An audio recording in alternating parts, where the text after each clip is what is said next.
Armand from Instagram Live says, working out a high major guard next week. How do you go about planning their first workout? I'm going to break this down into a couple steps for you. The first thing is I go to Synergy and watch every single one of their possessions. So say there's 500 possessions. I'm going to watch every possession.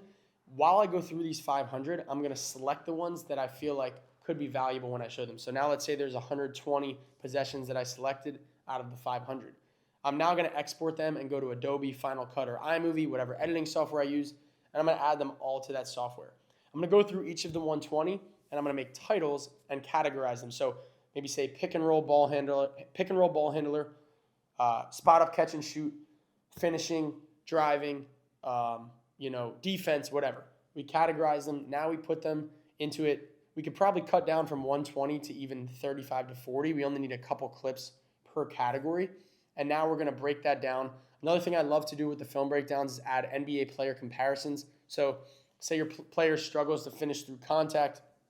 I'm going to show them a Jimmy Butler clip on how Jimmy takes contact and finishes around the rim. Say your player has really bad balance on catch and shoot. I'm going to pull up a couple of Klay Thompson, show how he lands on his tippy toes straight up and down and has a really good landing. Once we make that film breakdown, the second step is dissecting their analytics. So you can go back to Synergy. Now for each category, we're going to get the percentage of how likely they were in that scenario. So say pick and roll ball handlers 20%, spot up 10%, finishing around the rim 8%, whatever it is. And now we're going to get the percentages for each of those things. So off the dribble threes and pick and roll 24%, catch and shoot uncontested 40%, catch and shoot contested 27%. This is going to allow us, the analytics and the eye test, to identify 1 to 3 rate limiters that we can attack and help build their SWOT analysis so that we can identify the strengths, weaknesses, opportunities, and threats. Once we have their strengths, we know those are things we need to maintain and continue to build on. Once we have 1 to 3 weaknesses, okay, you shot 24% off the dribble pick and roll threes, 27% contested threes, and let's say 32% around the rim within 2 feet. Well, those are 3 skills that if we improve, that allows us to have a lot of opportunity and increase the percentages and get a lot better next year. So that's the second thing. Look at the analytics. The third thing is a conversation. Now that you have the film, now that you have the analytics, we're now going to have a conversation with the player. Ask them before you even show them the film and the analytics what they think they need to improve.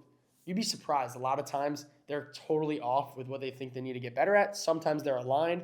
So if they're totally off, you show them the film, you show them the analytics. If they're aligned, you still show them the film and the analytics. And this allows you to build a plan and an improvement plan for them the rest of the summer. Or if it's in season, you can help them attack a problem in season. So those are the 3 ways that I would do it. And then getting on court, you can structure the workouts a couple different ways. You can do A, B, and C days. So maybe pick and roll ball handler is one workout, catch and shoot contested is another workout, finishing around the rim is a third, or you can kind of stagger the workouts where you do 20 to 25 minutes one skill, 20 to 25 minutes another, 20 to 25 minutes another. It really depends on how much time you have. With some of my college and professional guys, I might only be with them once every 2 or 3 weeks.